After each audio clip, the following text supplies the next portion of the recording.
I'd love to give everybody an opportunity to talk about some celebrations. All right. What's good? What's happening?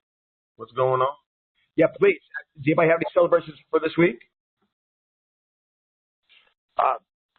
I'll jump in there for you, Fred. I'm celebrating the practicing of the go-giver mentality and mindset, listening more and being fully present in the conversations with everyone that I'm associating with, not just clients, but anyone. Just that, I guess it goes back to that old cliche that we have heard so often, that people don't really care how much you know until they know how much you care. And I'm just seeing that play out in this new year and excited about it. Excellent. Excellent. And so you said that there are specific things you're excited about with the go-giver. What types of things have happened?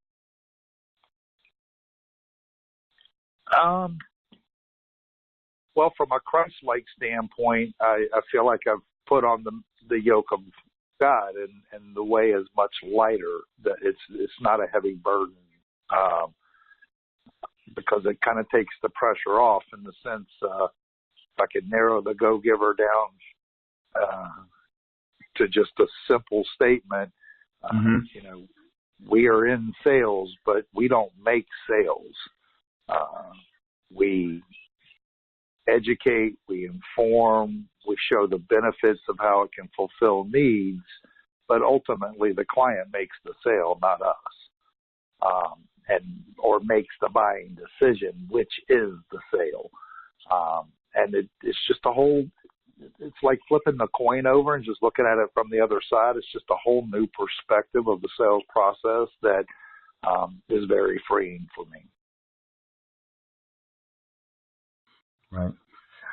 All right. So what we're going to try to do is, I guess we're going to try to have the speaker for Facebook Live. But for this part, what we will, as you guys contribute later in the call, we'll go ahead and turn on that speaker. But for now, we're going to, I guess, go through the presentation. Yeah, let's share what the PDC home is.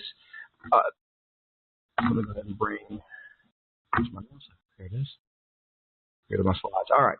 So let's go ahead and do our opening prayer. Now, then, let me go ahead and say the source of this prayer. This is a prayer that I guess is kind of modified. Everybody remembers Napoleon Hill, Think and Grow Rich. Right. And so Napoleon Hill, back in the, I think the 60s, late 50s, 60s, had some black and white videos that were produced by Premio Production. A lot of people saw them on YouTube and everything else. And so as a part of that Think and Grow Rich, he had a prayer. And this is really how he started every single day. And so there's some things I really liked about it. It acknowledged God, it acknowledged providence. But of course, we always look to elevate things and grow things.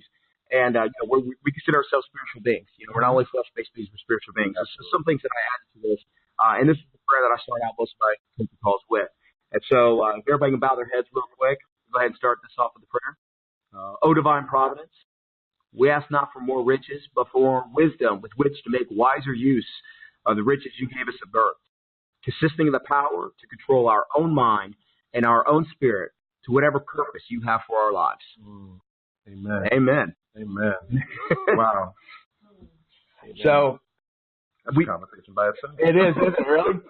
So, let's talk about the PDC and why we're doing this a little bit. And again, anybody's on Facebook Live, I apologize ahead of time. You're going to have about a 20-second delay. We talked about 20 seconds earlier what that really means. But, I mean, this is a long journey. Yeah, it's not a short thing at all. This is going to be something that we take out for the long term. Yeah, and really our journey to get here, and we're going to talk about that a little bit later, to get to this platform and be able to do, what we're going to do with it. It's really interesting. It was God's timing the whole time. I went to platforms that were necessary in order to put this message out. They weren't available. No.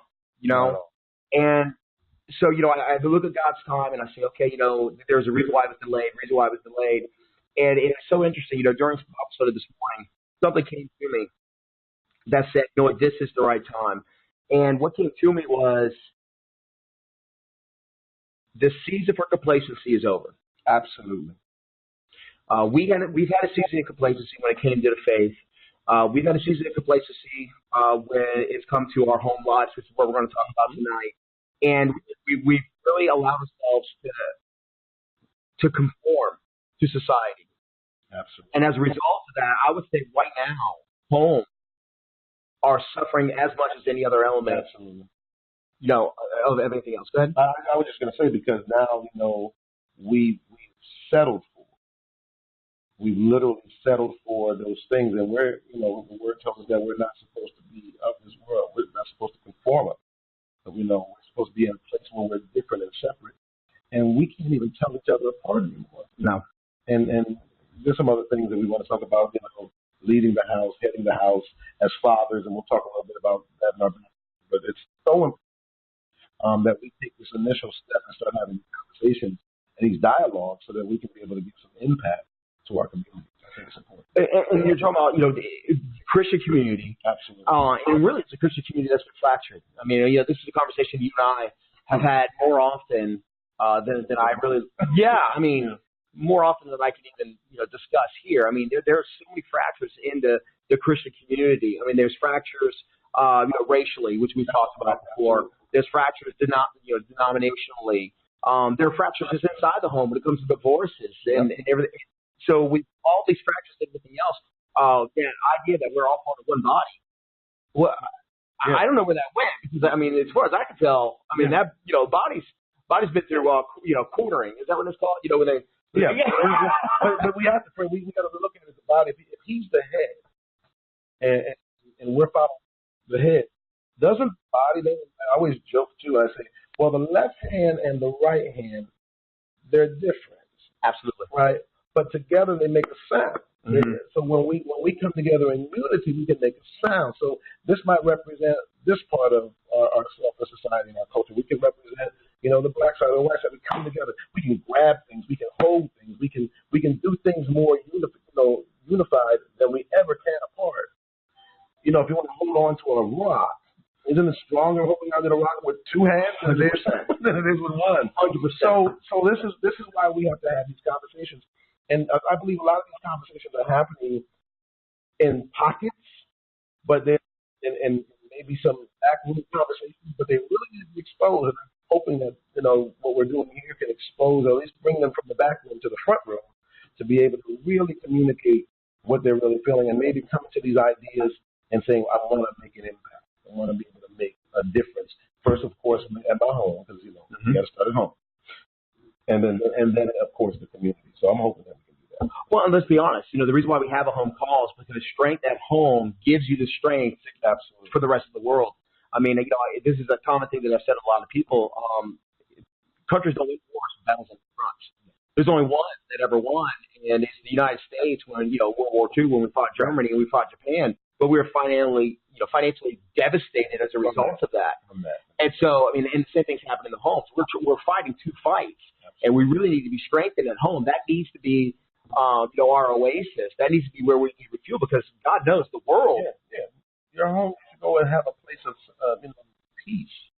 You should have a place when you come. When you go home after a hard day, you're looking to go home and looking to spend time with your family and your lovely wife, and looking for that level of solitude that you can have, so that you're strengthened the next morning to go out the door. 100%. All right. So, as a courtesy, for those of you who have logged in the computer, I do have some valuable information for both of us. And so I'm going to ask, Brother Austin here to brag about himself a little bit. He has that opportunity, and you're a humble man. All right. So I'm asking you not to be humble, but it's hard to share. All right. I'm okay. because all the work is just the word. But I have an honorary doctorate in Christian leadership and development. It's a wonderful thing. I've worked really closely with local communities and organizations like the CBC. Yep.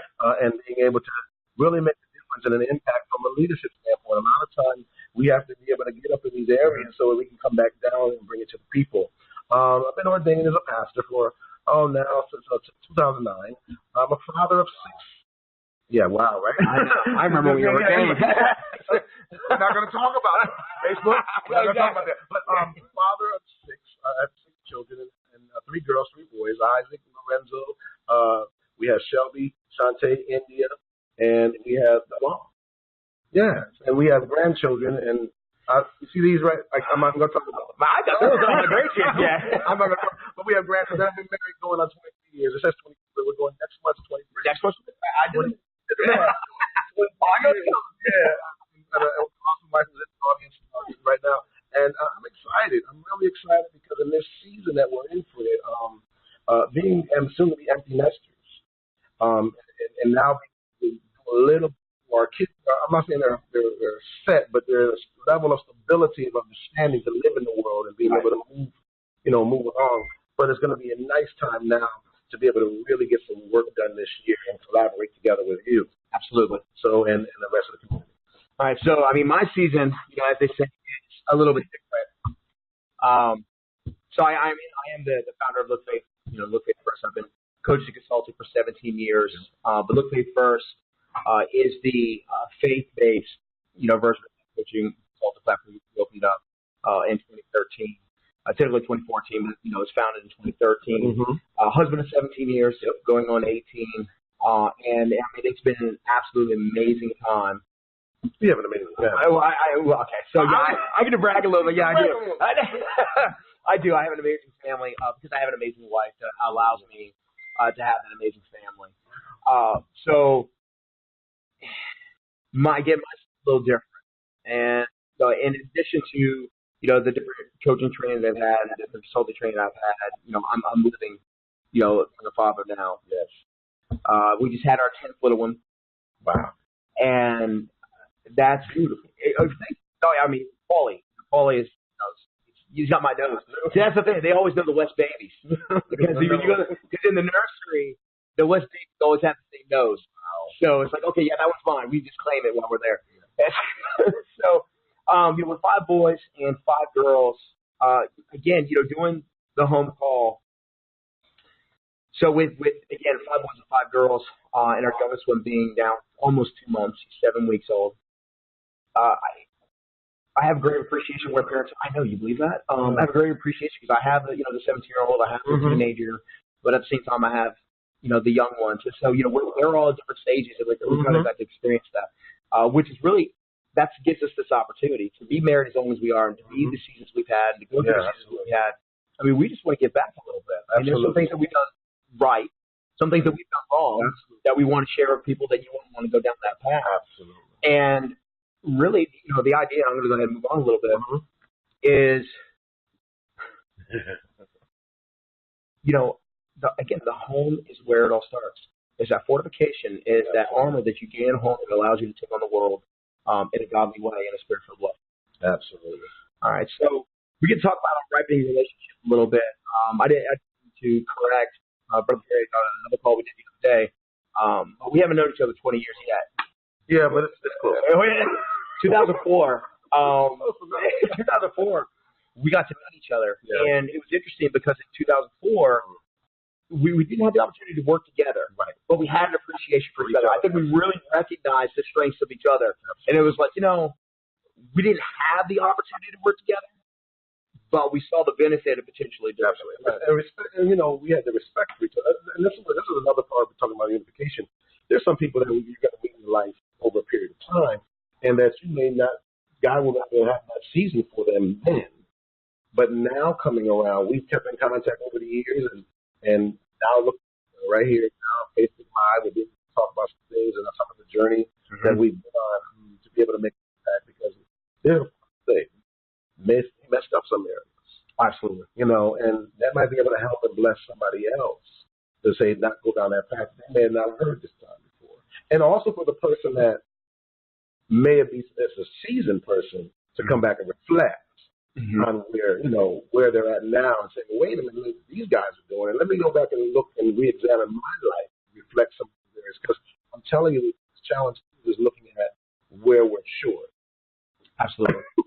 But I'm talking about the ripening, fortification, being at home, and when we're able to do that, when we're short in these areas, then we're going to be able to make an impact and say, well, I'm going to do this different.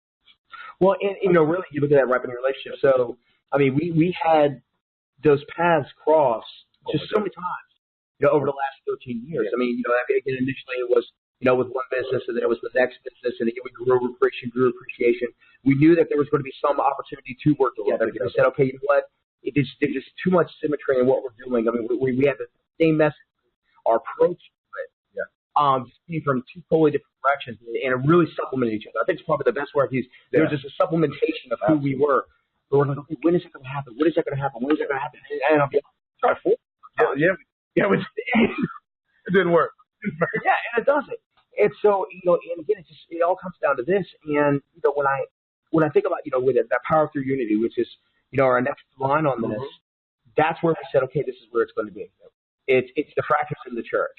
I'm a convert, to Catholicism, but I came from a Protestant, background, so I have an appreciation for both. You came from Catholic. Yeah, Catholic, Methodist. Went to a Jewish college. So I've had a very, very round version of what religion looks like and realizing what relationships are. Right. And so, again, this allowed us, because now we're talking about here in the church, and again, the time for complacency, the season for complacency is over. Yep. All right. This fracturing and everything else is over. And so by having this opportunity now, it's like, okay, you know what, this is the message that needs to come out. And I don't know, I feel like we're mouthpieces. So I mean, we're good mouthpieces. I believe so. I believe so. And again, that line, power through unity. And there's always a joke that I like having fun, but the you and I and the I and you. So the you and I and the I and you will bring in the unity. One way, you're like, but a lot of people don't look at it that way. And then, of course, the communion part of community, being able to come together, a covenant of some sort, to unify for a common cause. So why not? But it's going to take a leader, going back into what we both do, leadership, it's going to take that leader to recognize this thing and not run from it or sit down or be complacent about it. It's not going to be, we can't do it anymore. We can't do it anymore. We have to make those strides. We got to be willing to make not only the, sometimes we'll give in the financial resource standpoint, but then we won't give of our heart. It's just not something a passive way. And we got to get active and we got to get involved. So I believe this is what we're doing here. Absolutely. And that brings us down to the purpose development call. Absolutely. All right. And when we talk about the purpose development call, let's go ahead and talk about the foundations of where this had come from. Again, this is just good leeway into this. So a couple of years ago, I was exposed to a resource, which again, I guess really it's a common one that a lot of people, I wasn't, I didn't know. But it was called Seven Cultural Mountains. And so the Seven Cultural Mountains were the true influences of society. Society has, these seven mountains that influence behavior, beliefs, and especially when it comes to faith, behavior, beliefs, when it comes to family, behavior, beliefs. Yep. And so, in reading this book, I recognized two things. Number one, I recognized how it all came apart. Until somebody was able to chunk it. In that way. Yeah. I mean, and I suggest to anyone, look it up on Google, look up the Seven Cultural Mountains. You know exactly what I'm talking about. That same epiphany. I mean, you look at it, you talk about arts and entertainment. You're like, oh my gosh, that was the vehicle they used. And you talk about government. That's the vehicle they used. Media, education, home, business. And I said, wow, I recognize, wow, those are the tools that they used, and that's how they were apart. Because I just saw that they were unified in what they were trying to do, but they did it in their way. So and now it's a little bit more coordinated. But there was a time where they knew that they got out. Right, exactly. To control. That's a whole other topic. But that's a topic for this call. I mean, God is being distracted. Yes. Because when God's taken out, who gives you your rights? Who gives you your ability? I mean, when something else takes the place of God, because they're the ones giving you instruction, then there's a whole. Listen, this is written long before, and over and over and over. And it was really hard for me to recognize, when I was early in my development as a Christian, why one of the behavior that was frowned upon was when you would marry somebody outside of your faith. Outside of your faith. I'm thinking, what's wrong with that? Expose them, but time and time again, it was because they brought God out, or at least our God. They brought our God out. Correct. And you look at that corruption and that perversion over and over and over again. It was a non-believer who took a believer and took them out. And so I recognize, okay, that's what's happened. I mean, we're in a world right now of non-believers, for the most part, at least in those areas that I mentioned before, and they're taking them out, and we're suffering as a result of it. So, in addition to Seven Cultural Mountains, we said, all right, there's a new thing that Look Faith First is doing. It's called PATH. Right. And what we recognized is it's all about impact. Absolutely. It was, okay, so how do we have a message of impact go out there? And we came up with this acronym. I'm going to go ahead and give credit to a very good friend of mine, Dr. Tom Owens. Yes. All right. And then great. Tom, I know you appreciate that. But thank you. Thank you very much. Yeah, exactly. Yeah. So with PATH, we said, okay, what is it that, when it comes to impact, when it comes to embracing what we're supposed to do, what is it that we're looking at? Right.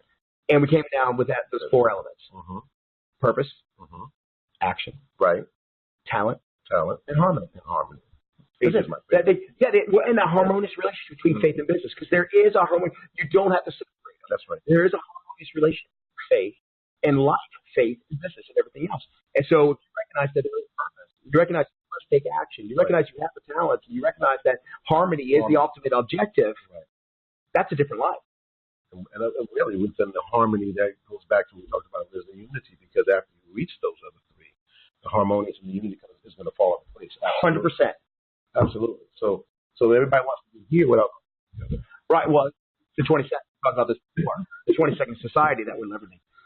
So the purpose development calls, we are going to have one a month. We plan on having second Thursday. It just happens to be the night Reverend Perry is available. We're going to go from 8 to 9:30. Yeah. And the intention is that, you know what, why not start out the beginning of your month? I mean, that second Thursday, get early and kind of get that meal, that spiritual meal that you need to make the impact you're supposed to make. Yeah, and the tools that you're going to need. I think one of the things that we're bringing to the table is a lot of people want to do things, but they don't have the tools or the know-how to do it. So this is going to be an opportunity to bring people to say, hey, we're going to this topic, give you some instruction, tools that be able to meet that goal so that you can have the path that, it's fun. Here's the reason why I said. So we can really do this, because I find in ministry, and I find even in business and dealing with people all the time, is that they want to, but they don't know how to. And so we as leaders have to recognize that across the board, not just in our own little sphere of influence, but the person. A lot of people are not looking for a handout; they're looking for a handout. So that's why we have to be able to make sure that we're there. But I'm excited about where we're going. And I guess maybe we'll talk a little bit more about how we're going to move forward with this. Oh, absolutely. And what's great also about the call is not about instructions, not just about teaching. I mean, we recognize that people have real challenges. They're dealing with real things that are very personal to them. And so the first half of our calls is going to be instructional. Right. Where whether it's wisdom from us or bringing on somebody else, it's really an opportunity for others to learn. For somebody who's lived it or teaches it or something else, just a different approach to life, God in their life, purpose, action, talent, harmony. But that second half of that call, which is it's one of my favorite parts, is the coaching part of it. Because I think what happens is you talk theory all day, but when it comes to application, when it comes to what you're living through, I mean, it's entirely different. I mean, your representation of it is entirely different. Because it has a different meaning to you. Your appreciation for it is entirely different. Because by hearing somebody else go through the same things, maybe with some variations, you don't necessarily feel alone. Like many of us, a lot of us, when we look at our challenges and we look at what's happening around us, we really feel alone. And that's not the case at all. No. And I think empathy and sympathy. Yes. Looking at being sympathetic, you're not an attachment. You can kind of feel for that person. But when you've gone through that situation, you can look at it maybe with the same pair of eyes or from a different approach. Then the empathy steps in, and you're able to say, "Wow, let me really help." And then that again, the harmony comes in. Absolutely. That's my favorite. And so the part of our call, I'll be asking for a volunteer. I'll be asking for somebody who wants to share a challenge they may be having that they're willing to share with the rest of the group. And we're going to do this. Nobody knows who you are. Right. I mean, the only information they have about you is what you share with everybody else. And so this is, pretty much as anonymous as you possibly be. But at the same time, you get that experience where you're able to talk through something and we're able to support you. And in addition, the other people on this call have the opportunity to be a witness and to learn from those lessons and maybe even pray for support. Because there are going to be some things that come out where prayer, it's going to be the answer. Mm-hmm. And so by putting that out there in a semi-safe environment, Yeah, that's great. That's very, very good because, again, the helping hand is what's needed. And then, again, as a community, it's to raise a child, right? So in some places, people are in that place. They're still at 7 years old. They're still at 15 years old. They're still at, even if they're 50 or 60. I find even in ministry that they're stuck right there. And it sometimes takes them and coach them through that. I find that there. All right. And so the last part of the foundational part of this program is, I guess, what we've identified as the primary drivers of home life. Mm-hmm. These are the things that really, can how you approach life. Absolutely. Because of what you must deal with. And we broke this down to the 4 F's. Mm-hmm. And when we look at the 4 F's, we got faith, finance, fitness, and family relationships. And so 2 questions I think we have an opportunity to answer. One, let's talk about the meaning of faith to you. And let's talk about, what success would look like. As we're doing this monthly and as we're doing this throughout the year, and I anticipate many years after this. Right. Okay? Absolutely. What does faith mean to you? And then what do you see as as us accomplishing, having an impact on faith in the home? Okay, well, faith is the primary driver of when we get up in the morning and how we perceive things, especially as entrepreneurs. Not everybody has to be an entrepreneur, right? But I'm just saying, as us as entrepreneurs, the main thing, without faith, you can't even go and do what you need to do. Look further down the road, have your plans, have your perspective, where you're going in your business and doing this, and then coming back home and being able to be faithful on that aspect of doing what needs to be done. I know for me, married so long, and like I said, having different business opportunities, doing different things, still being able to get that up and still having family and seeing the kids or your grandchildren or your wife can still see you driving, saying, wow, one thing about my husband is going to get back up. He's going to be, and you're teaching a level of ethics and morals of saying, no matter what, well, of course, trusting God, right? Trusting God and making sure God is going to be able to be first in your life so that you can have it. And then surround yourself around those type of people. I think, too, birds of a feather flock together. So we set that example of faith in our home, not just by lip service, but being able to sit up and walk it out, not do as I say, do as I do, and do what I'm saying. I'm tongue-tied this evening. But we find ourselves that we'll say something and do another thing. Absolutely. And that can be, let's take a place it can be. We have to set the example in our life and doctrine has to match according to our faith. And they have to see us praying. They have to see us reading our Bibles. If we're Christian, that's a part of our culture. They have to see that so that they can say, well, wow. And not being religious. I'm talking about just having that relationship and saying, wow, my dad would take time out of the day to be able to do this. Now, watch this. Yes, I'm a pastor and I'm a preacher, but I was doing this way before my practice. I was a practitioner of my faith, right? And making sure I get the practice in. And I think we really have to do that more, Fred, in helping people in that area, because some people struggle and not realizing that faith has nothing to do with sin. Absolutely. And, and me,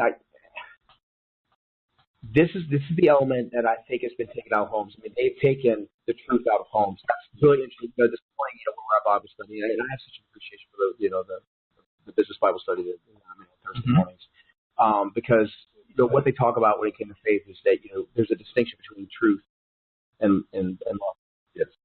And so what's happened? We perverted what love means. Absolutely.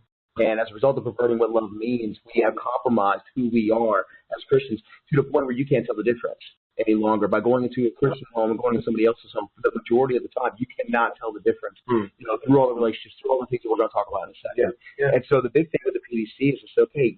Not only can you allow faith back in your home, okay, but faith is not a liability. I talk about this as a business sense, but a lot of people feel like faith is a liability inside of their home. They don't see it as an asset. They don't see it as an asset when it comes to these different relationships you have. They don't see it as an asset when it comes to your own level of fulfillment. Yes. Because they say, okay, to live my faith means I must, no longer enjoy life. I can't have this, I can't have this, I can't have this. And they just look at faith as a death sentence to joy, and it is the complete opposite of truth. Why don't you talk about just for a hot second how you segued from your natural business doing it secularly, because I think that how you transcended to that area. Well, I'm going to share that on the business one. Can I hold out to the business one? I'm sorry, I got you. This is a personal call, but it's a whole Okay. But it's a great, you're right. I appreciate that. I know you love that story. Just wait, man. It's going to be there Tuesday night. Okay. But you hear that, man. Exactly. Hey, man, I'm giving it to you now. But, dude, the big part, again, of faith is if we continue to look at faith as restriction, we're going to reject it. Absolutely. And so that's why it was one of the cornerstones with it. I mean, the guide of how we should live our life and the guide of fulfillment, it's all right there. Okay. All right? So then we transition to our second F, okay, which is finance. Yep. And so why I believe finance is such a powerful part of what we're doing is because I see finance being number one. Absolutely. Number one cause.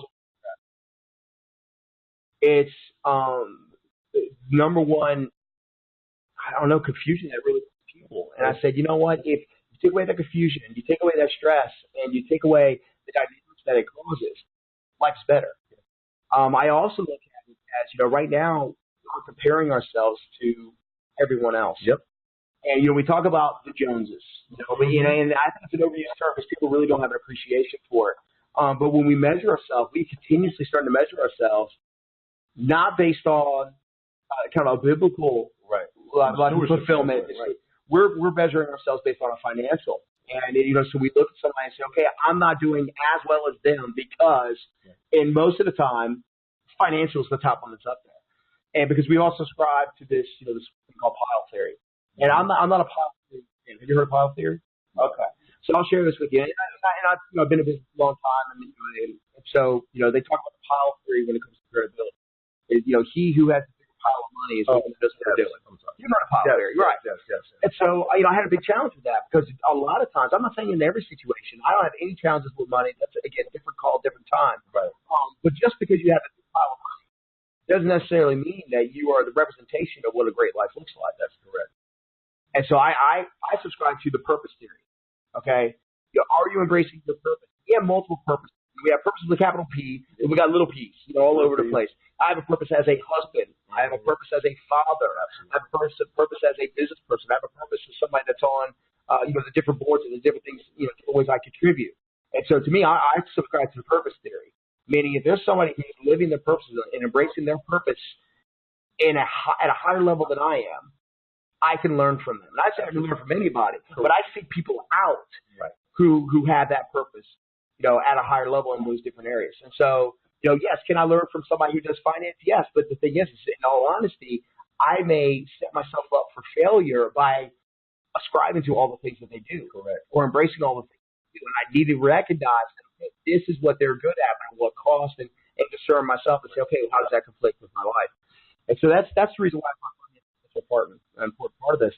And what I would like to see happen as a result of these calls is people just feel empowered. Yeah. They feel like they can handle their finances.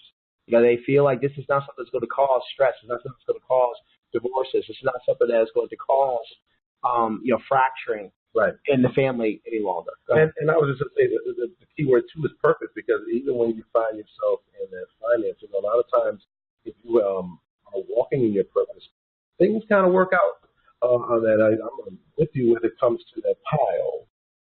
I've always shared with people and saying, success is measured on the level where you're at and what your success is. You might want to be successful and say, hey, I don't want to live in, a modest house and, the vehicle and have X amount of dollars in the bank. And that's success to you.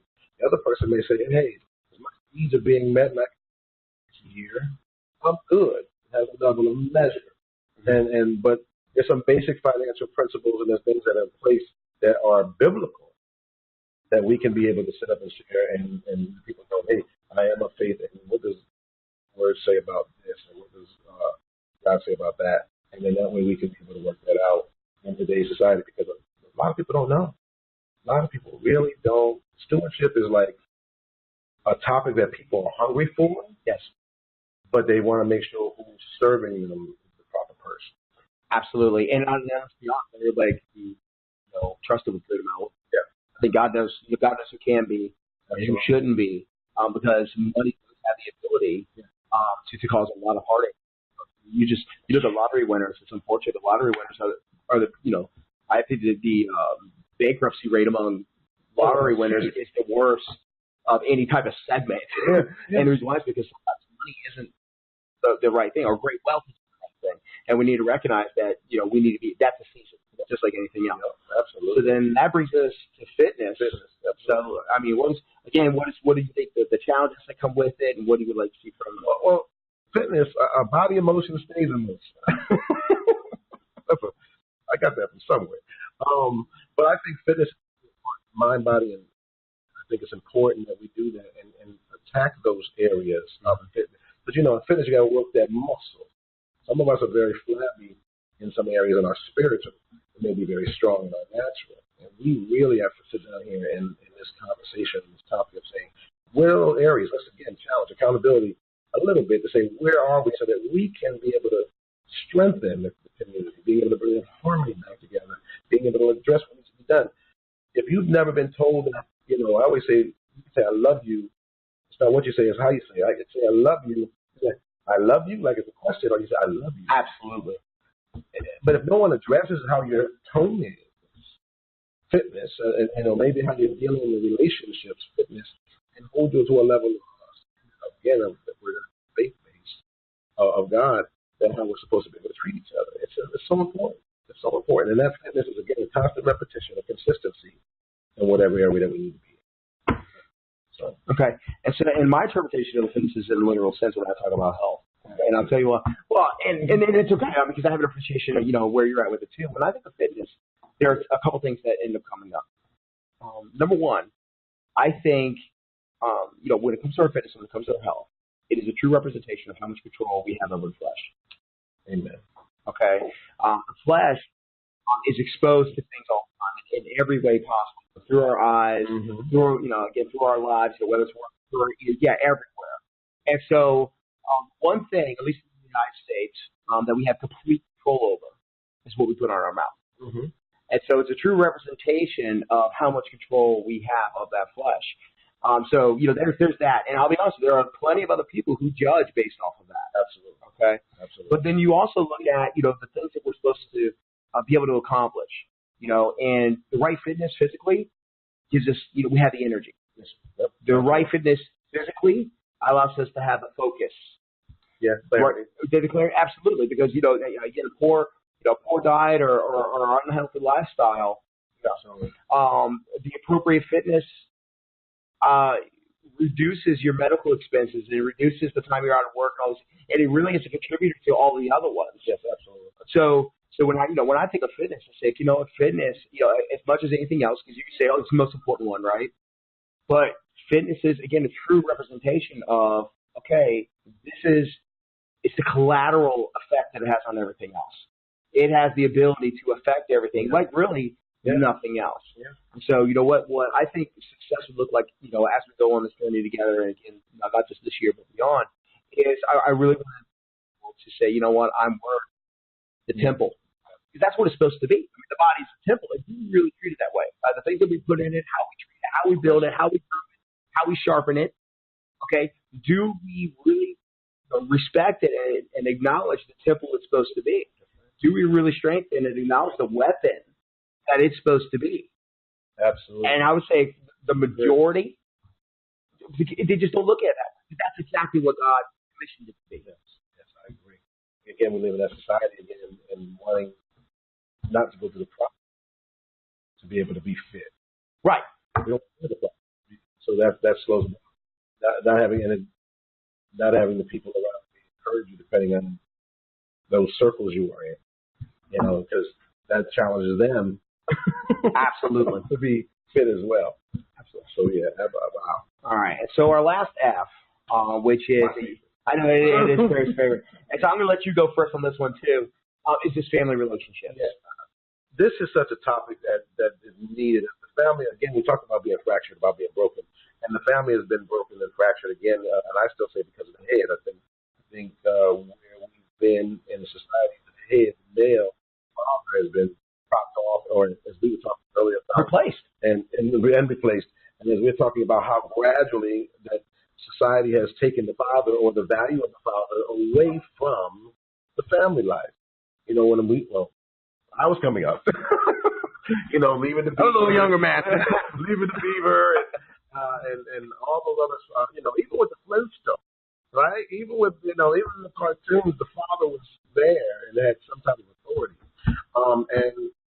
And now we don't. And I think family relationships, we need to start attacking some of the things and where we're at in our relationships. I know we talked about our daughters and we talked about, our children and how we handle things as dads and how sometimes it's a challenge when they get to teenage years, but it's a good challenge. If we really look at good, bad, or indifferent, it allows us the opportunity to be able to be good fathers and being able to see where our mistakes might have been or where our areas of growth that need to be to move forward. And we have to start talking about this, how we treat our spouses. Mm-hmm. How and how we're communicating with them. Because again, I've always shared again with my kids and everything. I said, look, when the baby came from heaven, it came with a clean slate. Mm-hmm. And everything you see by the time they get a teenager, they either saw it or it was taught some kind of way, adding to that. And we have to be more conscious as parents and in our family to be able to make sure, especially as Christians, that we are again who we say we are. Because I think the biggest part of the hurt that's going on even that way is that, man, I act a certain way on Sunday, but at the home is totally different. And we have to be, and this is me being where I see it in the spirit, we have to be conscious. I always say we got to make a CD. We got to make conscious decisions to be able to get something. I think this family relationship we're going to do and share from both our points of view is going to be able to add that grit that we need to be able to really address some issues. Absolutely. And, and when I look at the family relationships, you mentioned a couple of those. You've mentioned, just to our spouses. Yes, absolutely. All right. But in addition to our spouses, too, it's that parent to child. But it's also that child to the parent. Okay? And when you recognize all those family relationships and how, again, you talk about culturally, the seven cultural how, they've taken parents out of it. Okay? I mean, the way I see society devalue the role of a parent. Unbelievable. Yes. I mean, generationally, the parent, listen, those aren't your kids. I mean, there are politicians out there, look it up, who have told you those aren't your kids. Those are the state's kids. Yes. And it's funny, it's not God's children. No, they're the state's children. We will take care of it. And some of the things you see that they're doing in the schools, they've taken the role of the parents out. But at the same time, they've taken the responsibility of the kid. They've told parents. They're not yours. What happens to them? They're going to be who they are. Just accept. Don't form, don't mold who they're going to become. Wow. That's not your role. That's not what you're going to do. Okay? And biblically, that could not be nowhere near it. I mean, it's more inappropriate. That is absolutely not the truth. It's this is a hot topic. Wow. It's so scary now, and we always joke about the pieces we give. Don't get me wrong. Don't shoot me, Facebook. Don't shoot me. But there's a difference of disciplining your children and abuse. 100%. And so, but the word tells us not to spare God. So if there's something of correction done, we really need to. As parents, we should have that authority, and they've taken that away from a fear standpoint. Because the kids now can call the police, and it's a whole other thing that goes on there. And it becomes even conflict with them because they're parents. In France, it is illegal. Wow. It is illegal to make stop. Now, I'm not saying, again, I don't want to say I'm an advocate for, corporate punishment. Right, exactly. I don't want to say that, that is my first, but to say that it is illegal, I mean, you've truly. Totally stepped in. Yeah, they weren't there with the baby. I mean, yeah, exactly right. You know, so when you want to support them, the rest, for their existence. You know, is that my responsibility or yours? And again, this is where the confusion really happens. And when it comes to family relationships, like you said, this is to me the most important part. Absolutely, because the support that you gain from those relationships allow everything else. They allow faith to be part of the home. Absolutely. It allows finance, because I've seen people who use their finances that will put their families in financial ruin because they're trying to compensate for the lack of the relationships. I see this between spouses. I've seen this, children to parents, parents to children, where, I mean, it's unfortunate, but they got to fill that void in their life of love. And what they do is they take advantage of finance. When it comes to fitness, the stress and everything else that's caused from those relationships that aren't fulfilling. That's where you have the challenges with obesity a lot of times. Absolutely. Because love isn't there. That's where you have the challenges with stress and heart problems and everything else, because the love isn't there. And so with the family relationships, even though we put this last on the list, it's because it's truly the foundation of all four. I find as you said something really powerful about that, and the bottom line is you can't buy love. You can't do it. It seems, because how many people over the years have you met that have been financially good, but their families or their home life was just crushed, and it's this facade that's there. And no, and I'm talking about people of faith as well. I'm talking about people of faith and not looking at this thing like it's supposed to. Again, we got a lack of accountability. I think accountability is going to be the main focus here. It's the elephant in the room, unfortunately, but we're accountable for everything else. Absolutely. We're accountable when we got to get up and go to work. If we don't work, we're going to eat. We're accountable if we don't go to the doctor when we're sick. We make it get worse. We're accountability. But it's amazing to me where we're not accountable in our own life and our faith and being able to really speak out about it. And this generation, like you said, culturally, they have really locked us out. Like your opinion doesn't matter. And how do we get that back? Again, I think we get it back by this type of format, this type of conversation, to be able to open up and make people aware of there are areas in your life that we can look at and that you can do better at. You can have unity. Absolutely. All right, so really to close this out and move on to the coaching, portion, of the call itself. I wanted to just tell everybody that's on here, listen, this call's for you. This is a kingdom call. As far as I know, neither one of us for this, other than the fulfillment that comes from contributing to the lives of others. And so, this call is only as good as the community participates in it and is a part of it. And so, I'm going to challenge everybody, and that's I'm sure what I do. That listen. If you know lives that need to be impacted in a positive way, if you know homes that need to be impacted in a positive way, listen, there's probably no pure source as far as their intentions that I can think of than the two people at this table. And I'm a humble guy. Amen. But man, I have a true love for humanity, a true love for my spirit, my Christian brothers and sisters. I am blessed with a wonderful home life. I mean, I am truly blessed with that.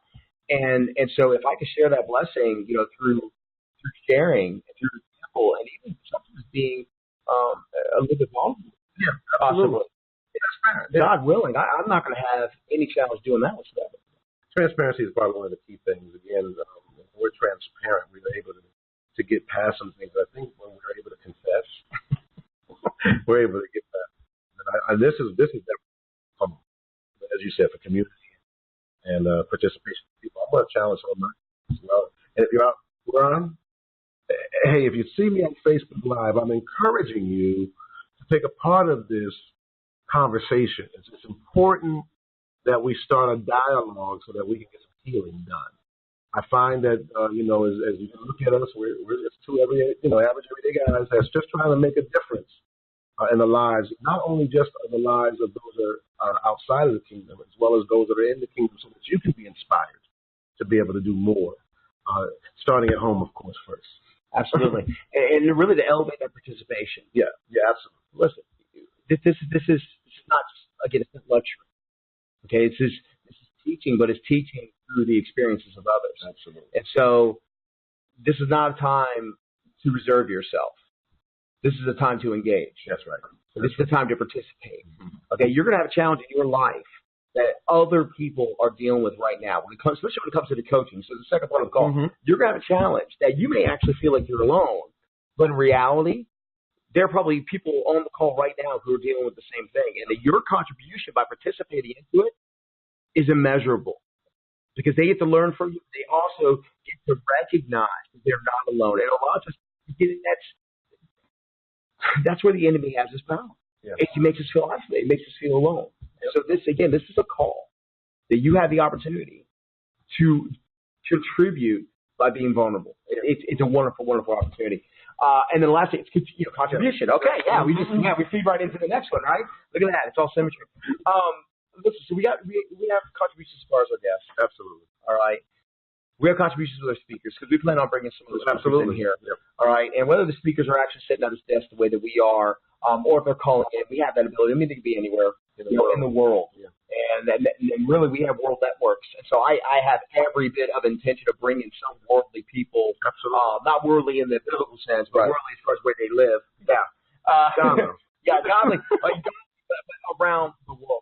Limited to who I can touch because I recognize there's some great thought leaders when it comes to impacting the home that everyone will benefit from. Absolutely. And we're just coasting, trying to bring those things that are that are going to be valuable and bring value back to that contribution. All right, and then the last one is our evangelist. Okay, so let me go ahead and describe to you what an evangelist is if you don't heard it. Or I'm going to let Perry back. Your interpretation of an evangelist. What does it mean to evangelize? To go out and spread the gospel and make a difference. Right. Do you see this call as something that is a difference maker? Absolutely. And that's what we're talking about here. I mean, we're talking about being evangelists for the call. I mean, you could probably walk out your front door right now and throw a rock at 6 people who need to be on the call. Oh, absolutely. Okay? They're godly people that they are suffering. Hurting. I mean, truly. And, an hour and a half a month. I mean, if that means a better marriage. Come on. Okay? If that means more control of your finances, that means a healthier body, healthier temple. Bring more. Exactly. If that means better relationships with their kids. Oh. I mean, listen, it is absolutely worth it. And that's what we're going to be talking about. And so, I'm going to call everyone. Listen, it's time to be an evangelist. Time to be an evangelist. Okay? And spread the good news. And this is what I have such appreciation for this platform. Yes. It took so long to get right here. That's all right. Because we were always limited by, we have to do it here, we have to do it there. If you can't find an opportunity to not even come to the call live, but we're going to be replaying this. Right. Absolutely. I mean, we're going to have this in an archive. If you can't find the time, one night, for an hour and a half in a month, to strengthen every part of your home life. I mean, but I need to pray for you. Yeah. I truly did. Because, the enemy has got you. Absolutely. I mean, so this is an opportunity for you to be, and don't be embarrassed. Don't be shy about it. This is you are going to have to bless somebody by doing this. Well, you got to open your mouth too. I mean, and you got to want it. You got to want it. We're hoping that the Bible talks about compelling. And so this is our way of compelling to be able to help you and seeing value in your lives as well. Like I said, an hour and a half of your time once a month to be able to help these 4 areas in your family. Oh, yeah. And you got to watch this. There's no monetary expectation. The offering plate won't be passed around. Maybe that's the benefit of doing it regardless. Don't worry about the offering plate. So, but when I say that because, everybody's looking for the gotcha. Yeah. The real gotcha is that you get it. Yep. That's the only gotcha we want you to have, that you really get it. And then I just be compelled to do better. Right. Just to do better. And this is great. Right. And the season for complacency, it's over. It's over. It's done. All right. So now